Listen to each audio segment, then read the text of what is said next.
Good morning दोस्तों, मैं हूं रोहित और आपका स्वागत है बिहार भ्रमण सीरीज के दूसरे एपिसोड में, या यूं कह ले ज्ञान और मोक्ष की नगरी गया जी में। और गया जी पहुंचते मुझे ये फील हुआ कि पहले गुरु का आशीर्वाद तो ले ही लेना चाहिए, तो इसीलिए मैं अभी जा रहा हूं गुरपा हिल्स और मैं पहुंच जाता हूं गुरपा हिल्स। क्या आपको पता है गुरपा का पूरा नाम गुरु पादुका है, इसका छोटा नाम हुआ है गुरपा। गुरु पादुका मीन्स होता है टीचर्स फीट। तो ये है स्टार्टिंग पॉइंट गुरपा पहाड़ का। यहाँ से भी 1400 सीढ़ी ऊपर जाना है। आइए चलते हैं। गुरपा पहाड़ी, जिसे कुकुट पटगिरी भी कहा जाता है, बिहार के गया जी में स्थित एक पवित्र बौद्ध और हिंदू तीर्थ स्थल है, जो कि लगभग बोधगया से 30 से 35 किलोमीटर की दूरी पर है।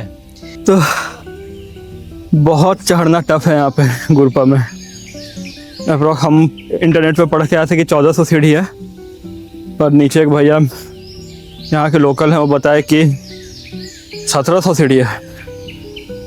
बस वीडियो में लगेगा कि फट से चढ़ जाते हैं, फट से उतर जाते हैं, लेकिन नहीं, बहुत टफ है चढ़ना। हम कम से कम अभी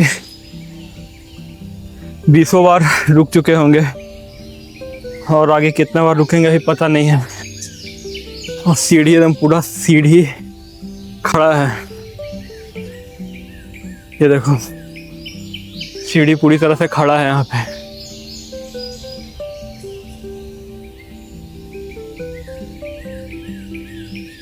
अगर पहाड़ चढ़ना इतना ही आसान होता तो हर कोई पहाड़ चढ़ जाता, लेकिन पहाड़ चढ़ने के खूबसूरत सा चीज़ ये भी है कि ऊपर चढ़ने के बाद आपको इतने खूबसूरत नज़ारे मिलेंगे कि सारी थकान आपकी यूं ही गायब हो जाएगी।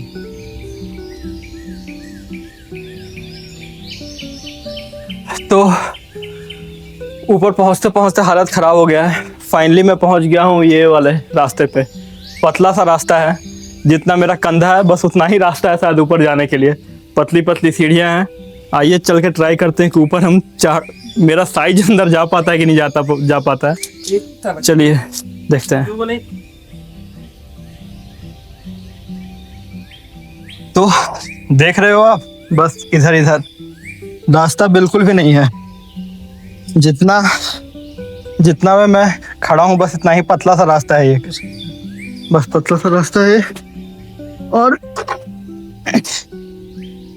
इतना बढ़िया नेचर है, इतना ही शॉर्टकट चीज़ है, इतना पुराना चीज़ है ये। और ये कचरा मत करें यहाँ पे आके, जो कि ये आप कचरा फैलाते हैं पहाड़ के ऊपर आके, ये बहुत बेकार चीज़ है। ऊपर में कचरा मत फैलाएं। अंदर जैसे ही चलते रहेंगे वैसे ही अंधेरा बढ़ते रहेगा। और ये देखो आप, ये बस इतना ही है जितना हम दिख पा रहे हैं तुमको।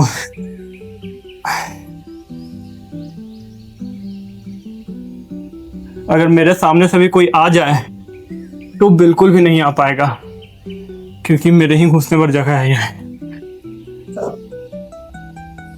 ये जो आपको ऊपर हल्की सी रोशनी दिख रही है, यही है ऊपर जाने का रास्ता। और अभी दोपहर हो रहा है, लेकिन गुफा के अंदर लग रहा है जैसे रात हो गई हो। इसके अंदर आपको लाइट जलाने की जरूरत पड़ सकती है।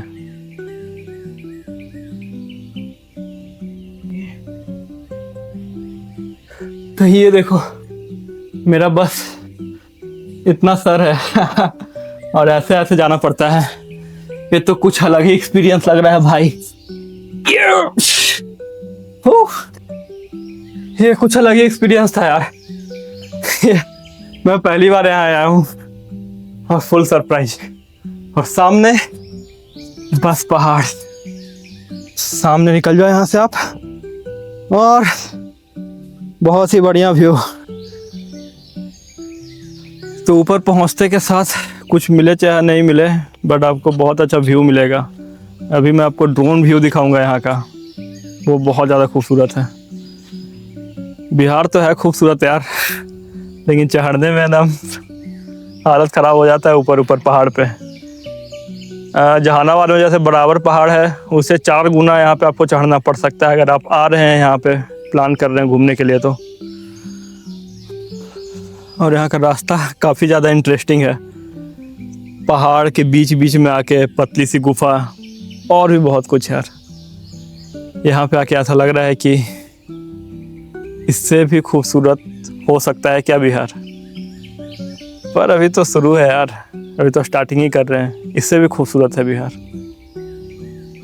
तो आओ आगे दिखाते हैं। मेरे सामने इतना प्यारा व्यू लग रहा है ना, लग रहा है बस यहीं पे खड़े रहें और देखते रहें। देखोगे व्यू, देखो ये देखो रास्ता भाई।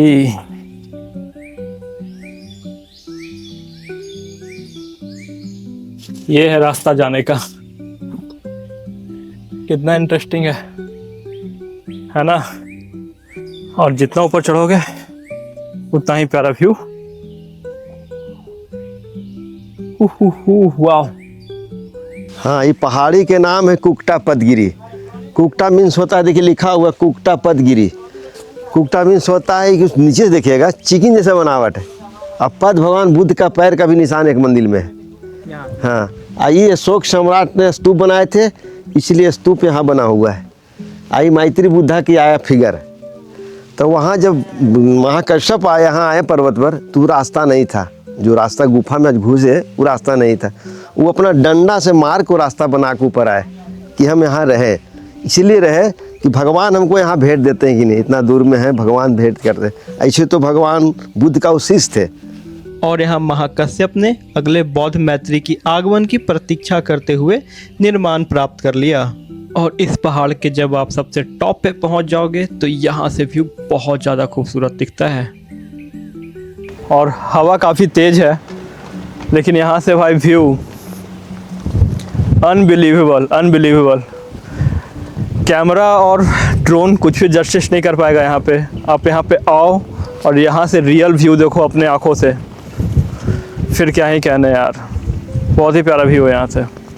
तो अभी मैं जा रहा हूँ मंदिर के अंदर, और इतना पतला और छोटा सा रास्ता है ना कि जाके मज़ा आ जाएगा। मैं आपको दिखाता हूँ। बस यही है मंदिर, यही है मंदिर। देखिए बस ये जो छोटा सा रास्ता गया है, आपको इसी रास्ते से होते हुए सामने मंदिर दिखाई दे रहा है। बस ऐसे ही इन छोटों रास्तों से ऐसे ही आपको निकलना पड़ेगा। और ओह माय गॉड, ये है मेरे पीछे भगवान जी की मूर्ति है। और बस छोटा सा रास्ता है, बहुत छोटा सा। देखो वो वहाँ से आपको वहाँ से छोटा सा रास्ता है, आना पड़ेगा। और ये है भगवान जी की मूर्ति। और इस छोटे से मंदिर के सामने भी बहुत ही प्यारा व्यू दिखेगा आपको। पूरी पहाड़ी दिखती है यहाँ से। नीचे देखोगे तो आपको डर भी लग सकता है। तो फाइनली गाइज, गुरपा हिल्स को बाय बोलने का टाइम आ गया है। बहुत ही प्यारा लोकेशन था यहाँ पे, आप ज़रूर विजिट करना। तो इस खूबसूरत जगह से जाने का तो दिल बिल्कुल भी नहीं कर रहा है, लेकिन चलिए चलते हैं अपने नेक्स्ट डेस्टिनेशन की ओर। और उसके बाद मैं पहुंच जाता हूं महाबोधि टेम्पल बोध गया। और मंदिर में जाने से पहले आप अपने सारा सामान को सुरक्षित क्लॉक रूम में जमा करवा सकते हैं।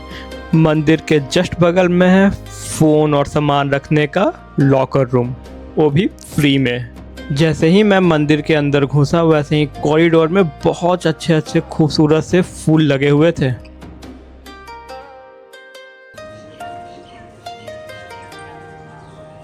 बोध गया का ये महाबोधि टेम्पल यूनेस्को के वर्ल्ड हेरिटेज साइट में से एक है। यहाँ पे दूसरे देश के पर्यटकों को देखना काफ़ी आम बात है, क्योंकि इंडिया के अलावा काफ़ी ऐसे देश है जो बौद्ध धर्म को मानते हैं। और यहाँ पे मैं जैसे ही आया वैसे ही मंदिर कुछ ज़्यादा ही सजा हुआ मिला मुझे। और बौद्धिस्ट मॉन्क ये भी आए हुए थे यहाँ पे। तो चलिए अब चलते हैं मंदिर के अंदर। और मंदिर के अंदर जाने से पहले मुझे एक भगवान बुद्ध की छोटी सी मूर्ति दिखाई दी। क्या आप ये मूर्ति इससे पहले कभी देखे हैं या ध्यान दिया है? मंदिर के परिसर में स्थित ये बड़ा घंटा बौद्ध परंपराओं का महत्वपूर्ण हिस्सा है। और ये घंटा पूजा, विशेष प्रार्थनाओं और भिक्षुओं को इकट्ठा होने के समय बजाया जाता है। और ये हमारे सामने विराजमान है गौतम बुद्ध जी, जिसे विष्णु जी का 9वां अवतार भी कहा जाता है।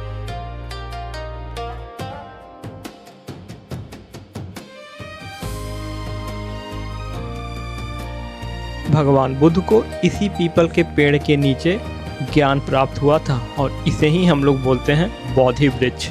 वे 35 वर्ष की आयु में कई वर्षों की कठोर तपस्या के बाद बैसाख पूर्णिमा के दिन सिद्धार्थ गौतम बुद्ध बने। आज भी यहाँ पे लोग देश विदेश से आते हैं और यहाँ पे ध्यान लगाते हैं। और ये जो आप पद चिन्ह देख रहे हैं, ये गौतम बुद्ध जी का है।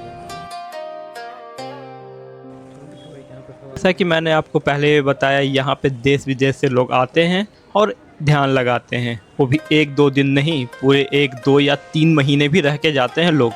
माना जाता है कि बुद्ध द्वारा ज्ञान प्राप्ति करने के 6ठे सप्ताह के दौरान के बाद एक भयंकर तूफान और बारिश आई थी।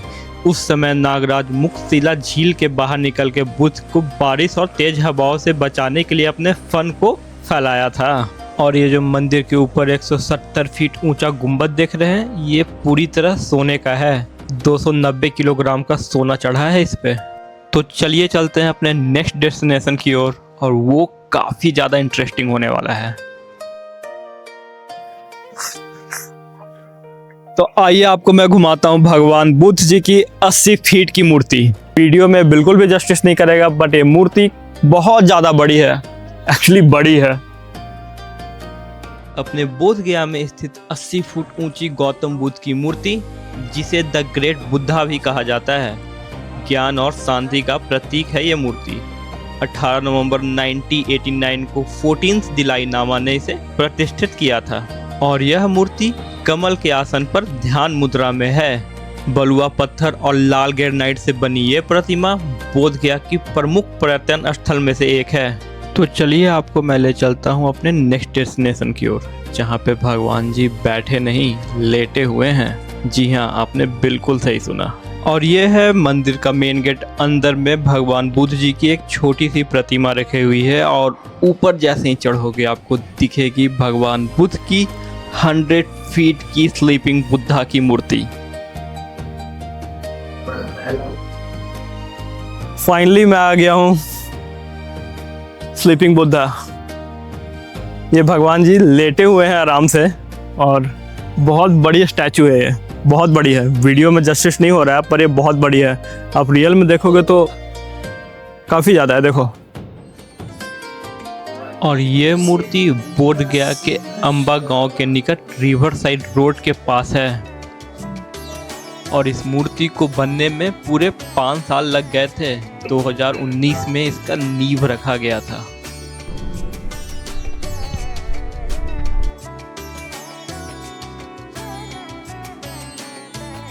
और मैं आ गया हूँ अभी बोध गया में स्थित मेटा बुद्धा मंदिर, जिसे थाईलैंड सरकार और बौद्धिस्ट द्वारा बनवाया गया है। यह मंदिर थाईलैंड वास्तुकला शैली का एक उच्च उदाहरण है। इस मंदिर की बाहरी बनावट स्टेनलेस स्टील दर्पणों से सजे मोजेक से की गई है, जो कि बहुत ही आकर्षक लगती है। मंदिर परिसर के अंदर एक विशाल सफेद बुद्ध की प्रतिमा है, जो कि ध्यान मुद्रा में विराजमान है। ये है कर्मा टेम्पल, और मठ भी बोल सकते हैं आप इसको। तो अब हम लोग एक्सप्लोर करने वाले हैं गया जी के मठ और टेम्पल को। ऐसे बहुत सारे टेम्पल और मठ हैं गया में, तो एक एक करके एक्सप्लोर करेंगे हम लोग। और ये है नाइंगमा मोल्लाम चेन्नमो, और इसकी वास्तुकला काफ़ी ज़्यादा यूनिक लगी मुझे। अभी मेरे पीछे एक बहुत ही खूबसूरत सा मठ है, या मंदिर बोल सकते हैं इसको। तिब्बती बौद्ध धर्म का सबसे पुराना संप्रदाय नियम्मा का सबसे पुराना मठ है ये, पर ये 2026 में बनकर कंप्लीट हुआ है। तो अभी मैं इसके अंदर आया हूँ। इसका गेट बहुत ही ज़्यादा खूबसूरत है यार, और इससे अच्छा मोनेस्ट्री शायद मैं कभी नहीं देखा हूँ बिहार में। मुझे तो ये काफ़ी ज़्यादा पसंद आया। हाँ, ये पता नहीं आप लोग को ऐसे समझ में आ रहा है कि नहीं आ रहा है कि अपोजिट लाइट है इसका, बट यार ये इतना ज़्यादा खूबसूरत है ना, मैं इसके लिए स्पेशली रुका अभी यहाँ पे।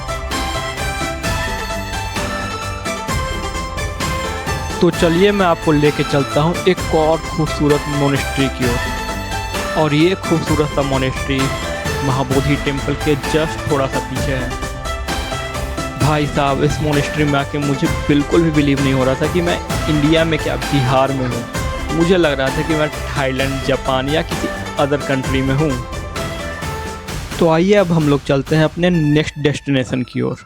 और वो नेक्स्ट डेस्टिनेशन है डुंगेश्वरी। यहाँ से व्यू काफ़ी ज़्यादा प्यारा दिखता है और यहाँ जाने का रास्ता उससे भी ज़्यादा खूबसूरत है। तो मैं आ गया हूँ अभी डुंगेश्वरी हिल्स, और यहाँ पे ज़्यादा चढ़ाई नहीं है, बस थोड़ा सा ऊपर चढ़ाई है, ज़्यादा नहीं है।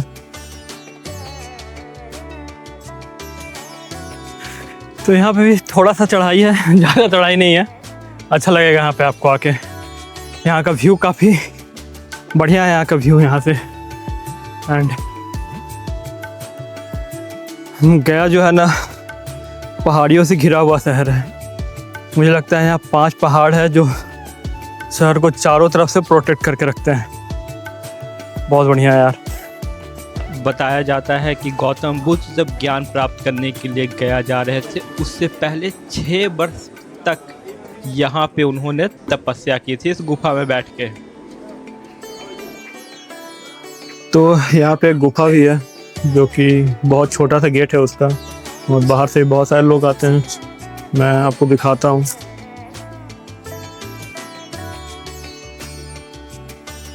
और डुंगेश्वरी आके आपको लगेगा ही नहीं कि आप बिहार के अंदर आ गए हो।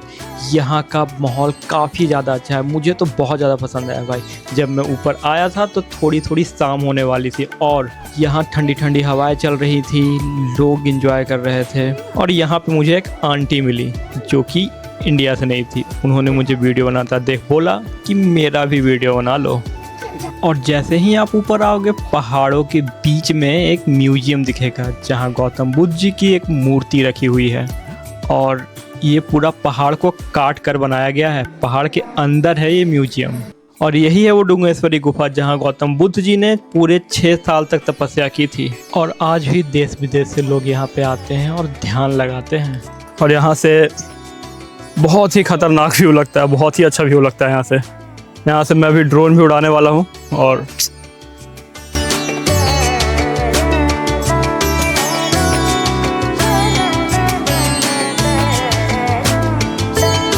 तो डुंगेश्वरी के जस्ट नीचे आगे रोड है और बगल में ये है लेटिंग बुद्धा। मतलब ये गया जी बोध गया वाले नहीं है, ये दूसरा है, डुंगेश्वरी के जस्ट नीचे है।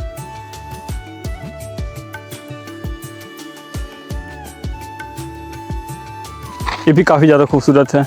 अब बिहार में आते हो, खासकर गया जी में आते हो और गया में आते हो, तो आपको लगेगा नहीं कि आप बिहार में घूम रहे हो, आपको हमेशा लगेगा कि आप बिहार से बाहर ही घूम रहे हो।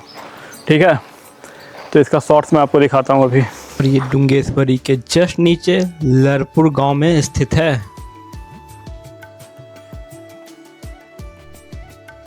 यह भगवान बुद्ध की विशाल मूर्ति, जिसमें उनको बेहद कमजोर और कंकालित रूप में दिखाया गया है। आज भी इस गांव में लोग ध्यान में लीन होने के लिए आते हैं। ये वह क्वार्टर्स हैं जिसमें लोग आज भी ध्यान करते हैं।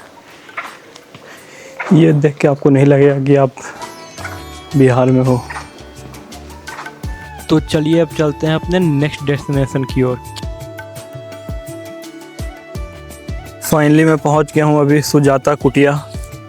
यहाँ पे प्रॉपर पूरा गांव है। ठीक है, गांव है और गांव के बीचों बीच में वो है, एक बड़ा सा गुम्बद जैसा बनाया गया है। और यहाँ पे मेरा है अभी बाइक, ये मैंने बाइक पार्क किया है, जस्ट सामने ही है। आइए एंट्री करते हैं। फॉरेनर लोग भी यहाँ पे आते हैं भाई साहब। गांव वालों के अनुसार सुजाता नाम की एक स्थानीय ग्रामीण महिला थी जिसने बरगद के पेड़ के देवता से पुत्र की मांग की थी। पुत्र प्राप्ति होने के बाद खीर बनाकर उसने अर्पित की, जो कि बाद में बोधगया में भगवान बुद्ध को भेंट की गई। तो सुजाता कुटिया के अंदर आ चुका हूँ और मेरे पीछे आप देख सकते हो फॉरेनर लोग भी आते हैं यहाँ पे भाई।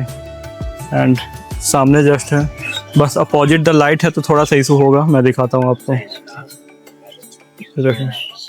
और ये स्तूप उन्हीं के नाम पे बनाया गया है। अगेंस्ट द लाइट था, बट अभी हम लोग उस साइड जा रहे हैं थोड़ा अच्छा से और इसको एक्सप्लोर करने के लिए।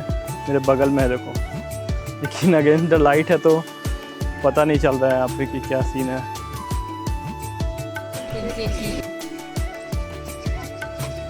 तो चलिए अब चलते हैं अपने नेक्स्ट डेस्टिनेशन की ओर। और अभी मैं जहाँ पे जा रहा हूँ पूरा गया जी उन्हीं से रिप्रेजेंट होता है, विष्णुपथ।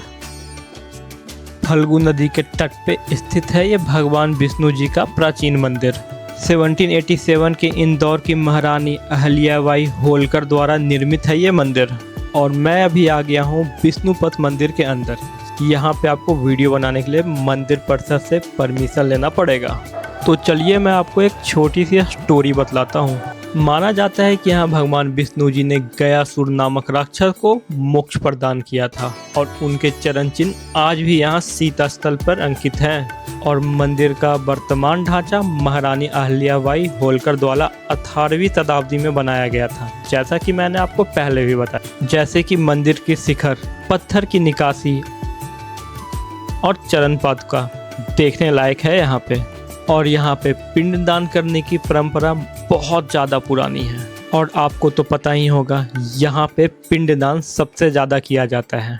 तो फाइनली मैं आ गया हूँ विष्णुपथ के छत पे। यहाँ से पीछे देखो आप, गुंबद दिखाई दे रहा है। यहाँ तक आने के लिए ना बहुत पापड़ बेलना पड़ेगा आपको। और ये व्यू शायद आपको कोई भी नहीं दिखा सकता है, कोई भी यूट्यूबर हो ये व्यू तो नहीं दिखाएगा आपको, कन्फर्म हूँ मैं। चलो तो मंदिर को और एक्सप्लोर करते हैं हम लोग। ये इधर विष्णु मंदिर है और इधर आइएगा तो ये भी एक मंदिर है। और जो पीछे दिखाई दे रहा है वो भी एक मंदिर ही है। यहाँ से आप यहाँ से व्यू देख सकते हैं, नीचे में गली है।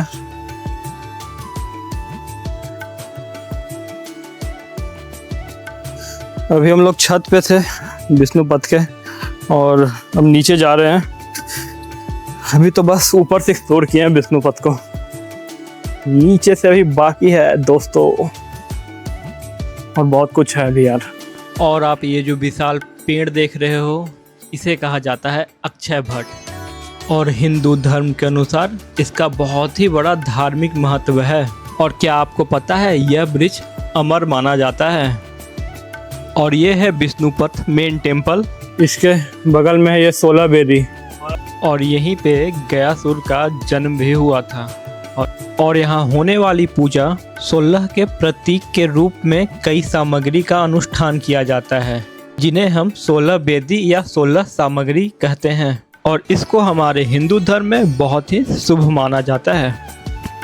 मैं अभी यहाँ की गर्भगृह के अंदर हूँ और यहाँ का बहुत ही बढ़िया। और यहाँ पे भक्त लोग अभी इंतजार कर रहे हैं पट खुलने का। और जैसे ही आप अंदर आइएगा आपको एक अलग सा डिवाइन एक्सपीरियंस होगा। पहली बार विष्णुपथ मंदिर के अंदर आया हूँ और ये एक्सपीरियंस मेरे लिए बहुत ज़्यादा अच्छा था। तो विष्णुपथ का टूर कंप्लीट हो गया है मेरा, काफ़ी ज़्यादा अच्छा रहा। अंदर में आपको परमिशन लेके वीडियो बनाना पड़ेगा, मैं बार बार बोल रहा हूँ। और अब आगे चलते हैं। ये है विष्णुपथ मंदिर गया जी का। तो मैं अभी रामशिला पहाड़ के नीचे मंदिर जाने वाले रास्ते पे खड़ा हूँ। रामशिला पहाड़ जो कि गया में स्थित बहुत ही पवित्र और ऐतिहासिक स्थान है। यह पहाड़ खास तौर पर हिंदू धर्म के आस्था का केंद्र माना जाता है। जैसे ही आप मंदिर परिसर के अंदर आइएगा आपको सामने दिखेंगे भगवान श्री राम, लक्ष्मण और माँ सीता की मूर्ति। और मंदिर से बगल में जो आप सीढ़ियाँ देख रहे हैं ये लगभग 365 से 375 के बीच में है। ये है रास्ता ऊपर जाने का, आइए चलते हैं। पौराणिक कथाओं के अनुसार त्रेता युग में भगवान राम, माँ सीता और लक्ष्मण जी यहाँ आए थे। तो फाइनली मैं पहुंच गया हूं ऊपर, मतलब पूरा ऊपर नहीं पहुंचा हूं अभी। ये लगता है फर्स्ट गेट है एंड अभी और भी सीढ़ियां बाकी है यार ऊपर चढ़ने के लिए। ये देखो काफ़ी ज़्यादा सीढ़ी चढ़ के आना पड़ता है पहाड़ के ऊपर, लेकिन इससे भी ज़्यादा सीढ़ियाँ तो गुरपा हिल्स में है। और मैं फाइनली पहुंच गया रामशिला पहाड़ के ऊपर। ये देखिए, ये है मेरे पीछे मंदिर और यहाँ से नज़ारे तो बहुत ही ज़्यादा खूबसूरत थे। चलिए मैं आपको दिखलाता हूँ। और जैसे ही आप ऊपर आओगे शहर की खूबसूरती और भी ज़्यादा दिखेगी आपको बढ़िया से। यहाँ से गया शहर काफ़ी ज़्यादा खूबसूरत दिखता है। और यहाँ से गया शहर काफ़ी ज़्यादा खूबसूरत दिखता है।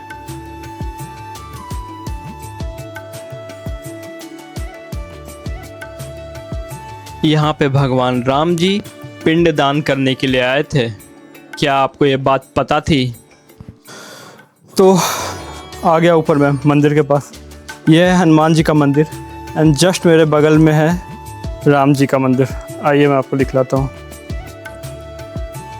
तो ये है,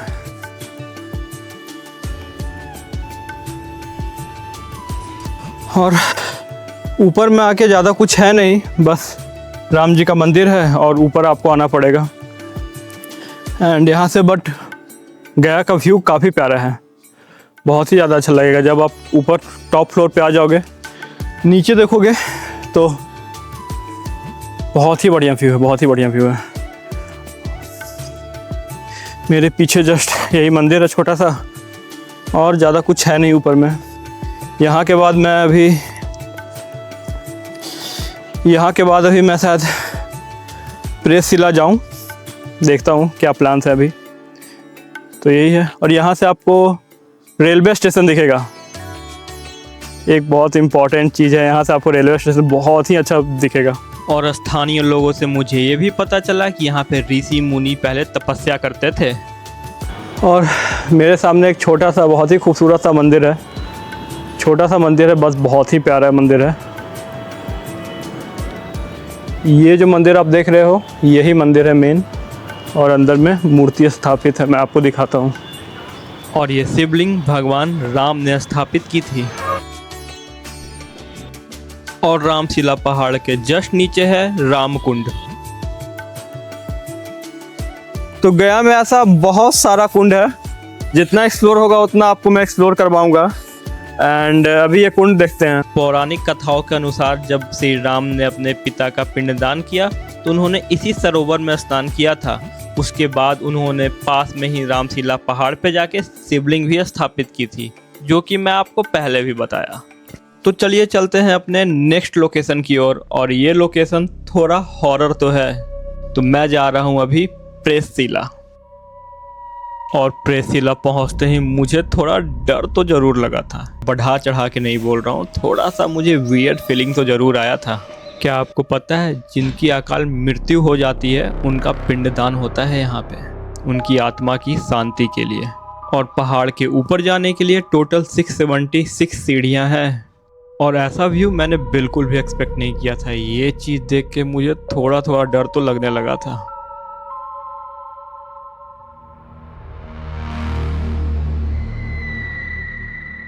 तो सुबह सुबह मैं आ गया हूँ प्रेसशिला के पास, और अभी ज़्यादा उतना टाइम नहीं हो रहा है, पर सुबह सुबह आने में भी हमको थोड़ा सा धक धक धक धक, कुछ वैसा सीन नहीं है, पर मैं कुछ डराने की कोशिश नहीं कर रहा हूँ।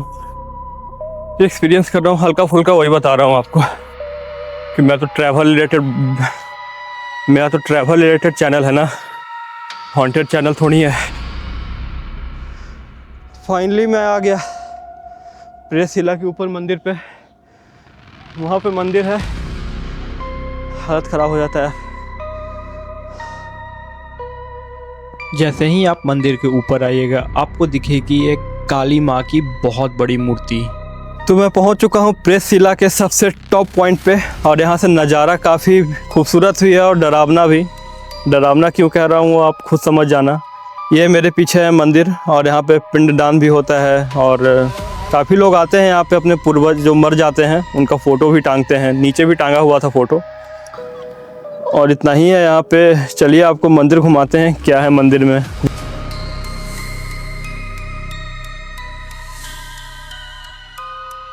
चलिए चलते हैं इसके अंदर, देखते हैं क्या सीन है भाई।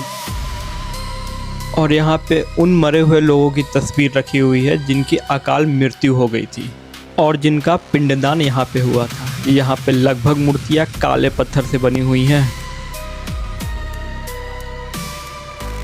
और ये है हमारे प्रेसशिला भगवान की मूर्ति। तो चलिए अब चलते हैं अपने नेक्स्ट डेस्टिनेशन की ओर। और मैं पहुंच जाता हूं ब्रह्मयोनी पहाड़। और इस पहाड़ पे कुल 424 सीढ़ियां हैं। वही ब्रह्मजोनी का आधा ही पहाड़ चढ़े हैं और हालत ख़राब हो रहा है मेरा। तो अभी मैं 270 सीढ़ी चढ़ा हूँ और यहाँ पे गणेश जी का छोटा सा मंदिर है और पूरा ओपन एरिया है और यहाँ से व्यू काफ़ी ज़्यादा अच्छा है, बहुत ही ज़्यादा अच्छा है। और इन पहाड़ों के बीच में विराजमान है अपने छोटे से गणेश जी। 270 सीढ़ी चढ़ना और अभी बाकी है हम लोग को। ये तो कुछ भी नहीं है, इससे ऊंचा ऊंचा, सबसे ज़्यादा ऊंचा हम लोग को गुरपा हिल लगा था। 1700 सीढ़ी था पूरा। अब आगे चलते हैं और मैं पहुंच जाता हूं मातृयोनि गुफा के पास। आइए आपको इसकी भी एक स्टोरी सुनाता हूं। से जाना जाता है मातृयोनि और पितृयोनि जो कहते हैं। ये गुफा पार करने से ये 84 लाख जोनि से ये मुक्ति होता है। हाँ, बिल्कुल सही सुना आपने। अगर आप एक गुफा के पतले से रास्ते से इस पार से उस पार हो जाइएगा तो आपको इस संसार से जन्म और मृत्यु से मुक्ति मिल जाएगी। ये है बाबू, ये आपको सीढ़ी बनवाई थे ग्वालियर, मदर और सिंधिया, इसका पूर्वज ने धाप तैयारी किए थे। अशोक सम्राट का समय का ये पहले का बहुत युगों का ये चीज, ये गुफा है। यहाँ से पूरा शहर बहुत ही ज़्यादा खूबसूरत दिखता है, पर यह खूबसूरती को देखने के लिए आपको बहुत मेहनत करना पड़ेगा, बहुत ऊपर आना पड़ेगा। और ऐसा कुल 5 पहाड़ है गया में। और ये है ब्रह्मयोनि पहाड़ का टॉप व्यू। यहाँ से शहर काफ़ी ज़्यादा खूबसूरत दिखता है। पौराणिक मान्यताओं के अनुसार इस स्थान को भगवान ब्रह्मा की रचनात्मक ऊर्जा से जोड़ा जाता है। और ये है पहाड़ के ऊपर छोटा सा मंदिर। और पहाड़ के टॉप से मंदिर तो खूबसूरत दिखता ही है, साथ में यहाँ से शहर का ही व्यू बहुत अच्छा दिखता है। यहाँ से लगभग पूरा गया जी आपको दिख जाएगा। और क्या आपको पता है भगवान बुद्ध ने इस स्थान पे 1000 तपस्वियों को अग्नि उपदेश दिया था।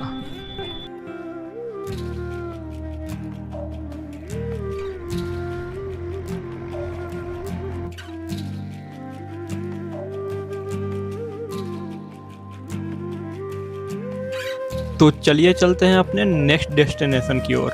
और मैं पहुंच जाता हूं मां मंगला गौरी मंदिर। मां मंगला गौरी मंदिर एक अनंत प्राचीन और पूजनीय 18 महाशक्ति पीठों में से एक है और जहां देवी सती का वृक्ष स्थल गिरी था। भस्मकुट पर्वत पर स्थित यह मंदिर देवी पार्वती के मंगला रूप को समर्पित है। मैं आ गया हूँ मंगला गौरी मंदिर के अंदर एंड बहुत ज़्यादा यहाँ पे भक्त लोग सुबह से ही लाइन में लगे हुए रहते हैं। उनको बिलीव नहीं हुआ था कि मैं इतना सुबह आऊँगा, इतना ज़्यादा भीड़ लगी रहेगी। आपने तो आपको मैं लेके चलता हूँ मंदिर के गर्भगृह में, जहाँ पे माँ मंगला गौरी विराजमान है।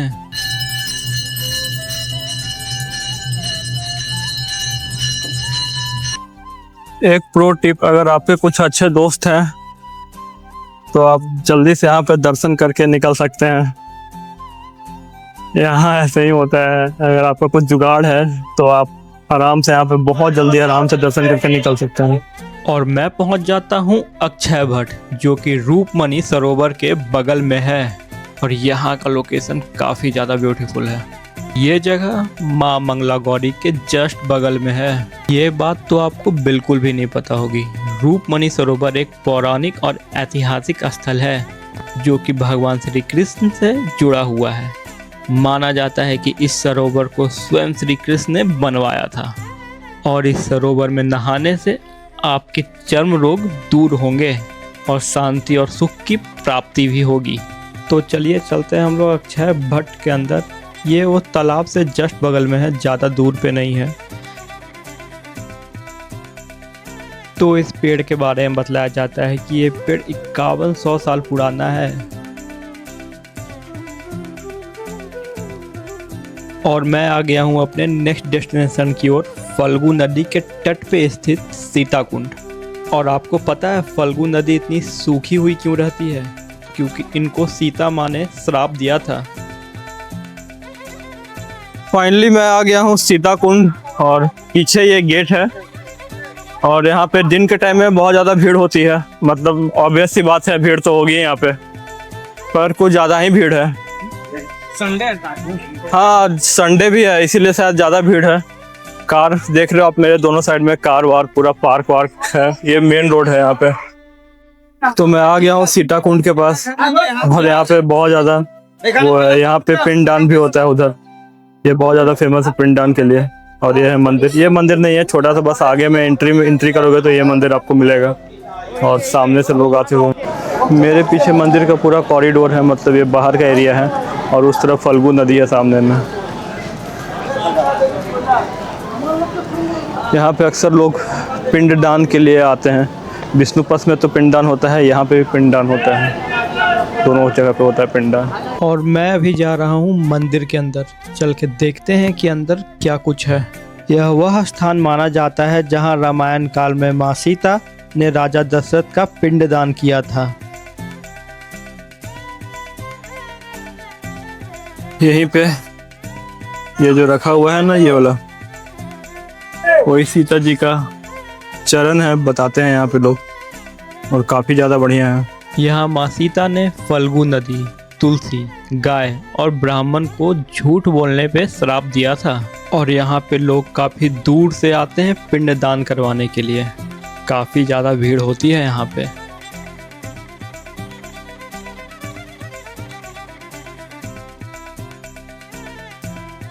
और ये जो मेरे पीछे का एरिया देख रहे हैं, ये यहाँ पे आगे में लिखा हुआ है कि ये वन है, मतलब ये रेस्ट हाउस टाइप एक बना दिया गया है। यहाँ पर आप अगर थक गए हो ताकि रेस्ट कर सकते हो, बहुत ही बढ़िया बनाया गया है। चेयर्स लगाए गए हैं, यहाँ पे पेड़ है मेरे ऊपर, और उसके नीचे भी आप बैठ सकते हो। पीछे जो आप देख रहे हो वहाँ पे भी आप आराम से बैठ सकते हो छाँव में। यहाँ से जा रहे हैं अब हम रबर डैम की ओर, ज़्यादा दूर नहीं है, पास में ही है। अगर आप सीताकुंड आ रहे हो तो रबर डैम आपको जस्ट बगल में मिल जाएगा, आपको कहीं से जाने की ज़रूरत नहीं है। यहीं से आप वॉकिंग डिस्टेंस से, ज़्यादा दूर नहीं है, वॉकिंग डिस्टेंस है, और वॉक करते करते आप आराम से जा सकते हो रबर डैम के पास। क्या ये बात आपको पहले से पता थी? ये है भारत का सबसे लंबा रबर डैम।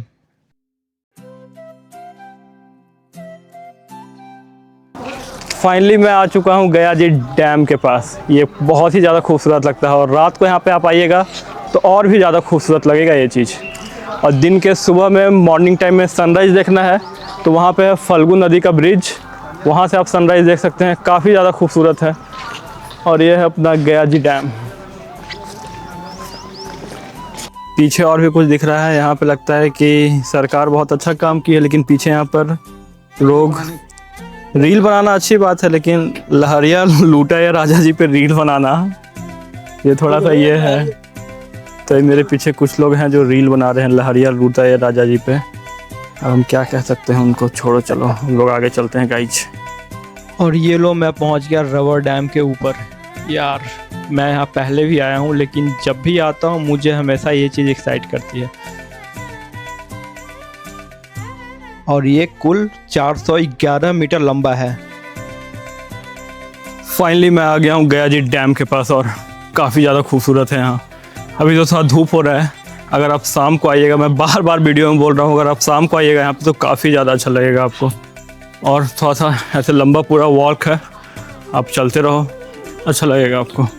और इसका भी हिस्ट्री तो नहीं है उतना, बट अभी ही बना है, रिसेंटली कुछ दिन पहले बना था ये, और मैं आपको एक्सप्लोर करवाता हूँ ये।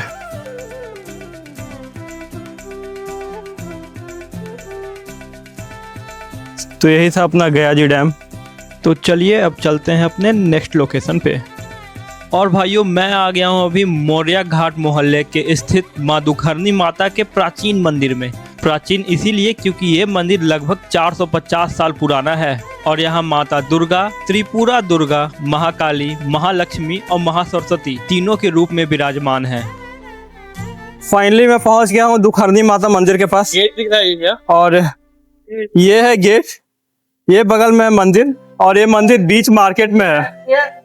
मेरे पीछे देखिएगा पूरा बीच मार्केट है यहाँ पे, और यहाँ पे है मंदिर। मैंने एक्सपेक्ट नहीं किया था कि यहाँ पे मंदिर भी हो सकता है। टिकारी महाराज मोहन दराज से बनाए थे। ये 350 वर्ष पुराना मंदिर है। माँ दुखरनी का नाम है। जो यहाँ आते हैं उनका मनोकामना पूर्ण होता है। बिल्कुल सही सुना आपने, माँ के दर्शन मात्र से ही पूरे दुखों का निवारण हो जाता है। और चलिए चलते हैं अपने अब नेक्स्ट डेस्टिनेशन की ओर। और मैं पहुंच गया हूं गहलोर की घाटी।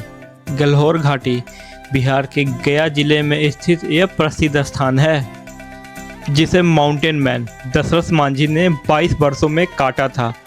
1960 से लेके 1982 तक उन्होंने अकेले छेनी और हथौड़ी से इस पहाड़ को काटा था। 1960 में जब उनकी पत्नी फगुनिया बीमार पड़ती हैं और उनको समय पर चिकित्सा नहीं मिलती है और चिकित्सा न मिलने के कारण उनकी मृत्यु हो जाती है। इसी गुस्से में उन्होंने पूरा पहाड़ काट दिया था।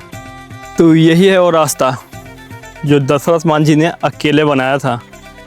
तो इससे मैं यहाँ पे आके एक चीज़ तो मैं सीख गया हूँ, अगर दशरथ मांझी अकेले पहाड़ तोड़ सकते हैं तो मैं अकेले बिहार भ्रमण भी कर ही सकता हूँ।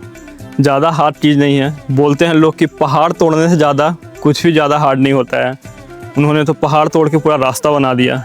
ये जो आप देख रहे हो ना, यही है पूरा रास्ता। ये है वो पहाड़ और ये पहाड़, ये दोनों को बीच में तोड़ के उन्होंने रास्ता बनाया था। अगर आप मेन रोड से आ रहे हैं तो ये है एक गेट, यहाँ पे लिखा हुआ है ऊपर में दशरथ मांझी रोड। और एक पीछे से गांव की तरफ से भी रास्ता है, उधर से भी आइएगा तो आप उधर से ही मिलेगा आपको ये गेट। आगे में यहाँ पे म्यूजियम भी है। गांव के रास्ते से आप आइएगा तो आपको वहाँ पे म्यूजियम मिलेगा, जहाँ पे उनका हथौड़ा और छेमी रखा हुआ है। तो ये जो मेरे पीछे आप देख रहे हैं, यहाँ पे दशरथ मांझी जी की मूर्ति है और आगे में शायद छेनी और हथौड़ी जिससे वो तोड़े थे वो भी रखा हुआ है। तो वो भी मैं दिखाऊंगा आपको। अभी फ़िलहाल इसके अंदर चलते हैं। और उनके सम्मान में यहाँ पे उनकी मूर्ति बनी है।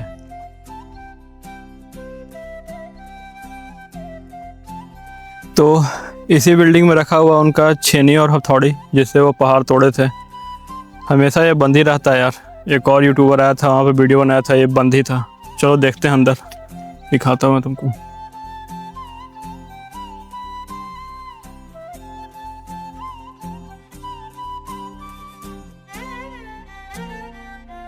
तो चलिए चलते हैं अब अपने नेक्स्ट डेस्टिनेशन की ओर। और मैं पहुंच जाता हूं टेकारी। तो मैं आ चुका हूँ टेकारी का किला में। एंड बाहर से बहुत खंडर टाइप का लग रहा है। अंदर चल के देखते हैं कि क्या सीन है इसका। ये किला लगभग 200 साल से भी ज़्यादा पुरानी है। और ये दीवार की साइज देख रहे हो आप भाई, यहाँ पे तो दिन में ही देख के डर लग रहा है। रात को मैं तो कभी ना हूँ यहाँ पे। तो जितना अंदर आते जा रहा हूँ मैं, किला और भी बड़ा होते जा रहा है। पता नहीं है ना, भूल भुलैया टाइप का कुछ लग रहा है मुझे। और इतनी पुरानी दीवारें। यही है बिहार का इतिहास जो अब बस खंडर हो चुका है। 18वीं सदी के इस किले का निर्माण टेकारी राज के राजाओं ने करवाया था। यह किला 52 आंगनों, भूमिगत सुरंगों जो कि फल्गु नदी तक जाती थी और बहुत ही भव्य स्थापना कला के लिए प्रसिद्ध है ये किला। लेकिन अब एक खंडर से ज़्यादा कुछ भी नहीं है। और ये किला वीर सिंह द्वारा बनवाया गया था। किला 5 मंजिला था, जिसमें रंगमहल, अतिथिशाला और मजबूत सुरक्षा खाई भी थी इसमें।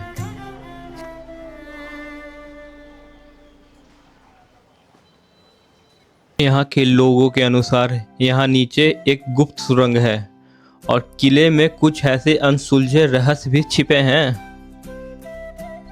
तो जितना अंदर आते जा रहे हैं उतना और महल बड़ा होते जा रहा है। लग रहा है जैसे भूल भुलैया में मैं फंस गया हूँ। बहुत ही बड़ा है महल। पता नहीं जब इसमें लोग रहते होंगे तो क्या ही उनके मज़े थे। पर अब ये खंडर से ज़्यादा कुछ भी नहीं है। तो टेकारी का किला काफ़ी बड़ा है। अंदर आप जाते जाओगे आप भूल भुलैया जैसा कुछ लगेगा कि और अंदर है और अंदर है और अंदर है। पर आप कभी आओ तो इसको एक्सप्लोर करना। थोड़ा दिन में आओगे तो थोड़ा अच्छा लगेगा, शाम में आने की कोशिश मत ही करना। थोड़ा सा डर लगेगा तुमको। हमको तो लग रहा है भाई, हम झूठ क्यों बोले। तो थक गए हैं, बहुत ज़्यादा पसीना निकल रहा है। नेक्स्ट डेस्टिनेशन पे मिलते हैं सीधे, देखते हैं कहाँ जाएंगे। चलो। और मैं पहुंच जाता हूं बेला, इसे आप बेलागंज भी कह सकते हैं। जैसे ही आप यहाँ पे आइएगा आपको 2 गेट मिलेंगे। एक गेट जो सीधे काली माता मंदिर की ओर जाती है और दूसरा गेट पंचदेव के जो सामने ही है। तो पहले हम लोग पंचदेव में एक्सप्लोर कर लेते हैं। और आप जैसे ही इस मंदिर के अंदर आइएगा आपको दिखेंगे पंचमुखी रूप में भगवान शिव जी। और जैसे ही आप छत पे आइएगा आपको दिखेगी बहुत ही सुंदर मंदिर और सामने राम जी की मूर्ति।